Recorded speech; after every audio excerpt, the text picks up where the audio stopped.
बच्चू कडू आणि त्यांच्या समर्थकांनी नाशिक महानगरपालिकेमध्ये जोरदार गोंधळ घातल्याचं समोर आलेलं आहे। अपंग पुनर्वसन कायद्याची अंमलबजावणी झाली नसल्या कारणामुळे आयुक्त अभिषेक कृष्ण यांचा त्यांनी घेराव घातलेला आहे आणि त्यांच्यावरती हात उगारत शिवीगाळ केल्याचं आता समोर येत आहे। नाशिक महानगरपालिकेने 1995 साली अपंग पुनर्वसन कायदा अद्यापही आणलेला नाहीये अंमलामध्ये। तसंच अपंगांचा राखीव 3% निधी आजपर्यंत खर्च केला जात नसल्यामुळे मनपा मुख्यालयासमोर प्रहार संघटनेनं धरणं आंदोलन सुरू केलेलं आहे। या आंदोलनाचं नेतृत्व करणारे आमदार बच्चू कडू यांनी शिष्टमंडळासमवेत महानगरपालिका आयुक्त अभिषेक कृष्ण यांची भेट घेतली।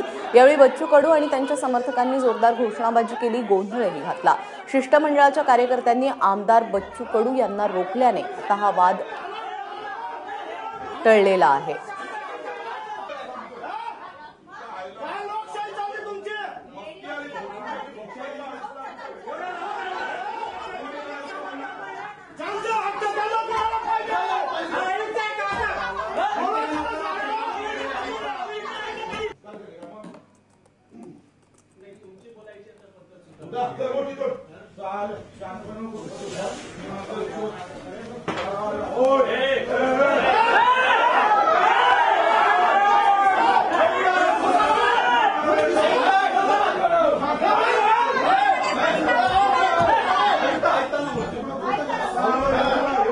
या सगळ्या संदर्भात अधिक माहिती देण्यासाठी आमचे प्रतिनिधी प्रांजल कुलकर्णी आता आपल्याबरोबर आहेत। प्रांजल, आज नेमकं काय घडलं महानगरपालिकेमध्ये?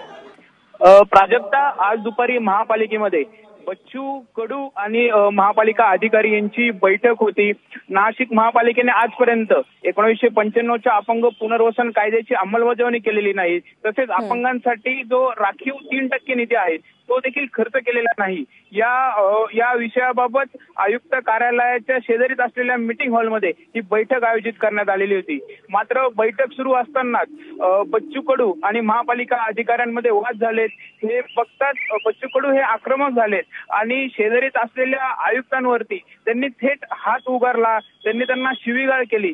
यात सुदैवाने आयुक्त हे थोडे ते खुर्चीवर बसलेले असताना मागे सरकले, त्यामुळे त्याच्यात थोडक्यात बचावले। मात्र यानंतर बच्चू कडूंनी तिथे चांगलाच गोंधळ घातला। आयुक्त इतर अधिकाऱ्यांना त्यांनी शिवीगाळ केली। या सर्व घटनेनंतर आयुक्तांनी बैठक सोडून ते निघून गेलेत आणि इतर अधिकाऱ्यांसोबत बच्चू कडूंची बैठक ही सुरूच होती। मात्र या घटनेनंतर सर्व सूत्र ही फिरली। वरिष्ठ पोलीस अधिकाऱ्यांसह सर्व अधिकारी महापालिकेत घटना इथे दाखल झालेत। या सर्व घटनेचा अधिकाऱ्यांनी निषेध नोंदवला आणि आयुक्तांनी याविषयी कायदेशीर कारवाई करण्यात येईल असं सांगितलं। आणि सध्या जी अपडेट येते आहेत त्यानुसार महापालिकेचे उपायुक्त हरिभाऊ फोडोळ हे सरकारवाडा पोलीस स्टेशनला सध्या दाखल झालेले आहेत आणि बच्चू कडूंवरती गुन्हा दाखल करण्याचं काम हे सध्या सुरू आहे। प्राजक्ता। प्रांजल, धन्यवाद या सगळ्या सविस्तर माहितीबद्दल।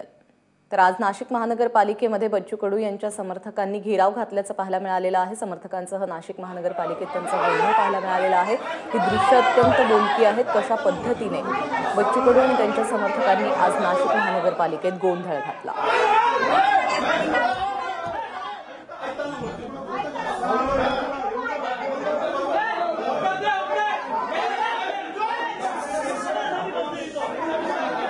आमदार बच्चू कडू आणि त्यांच्या समर्थकांनी नाशिक महानगरपालिकेत आज जोरदार गोंधळ घातल्यानंतर हे सगळं चित्र समोर आलेलं आहे आणि या सगळ्या संदर्भात पोलीस आता कारवाई करणार आहेत।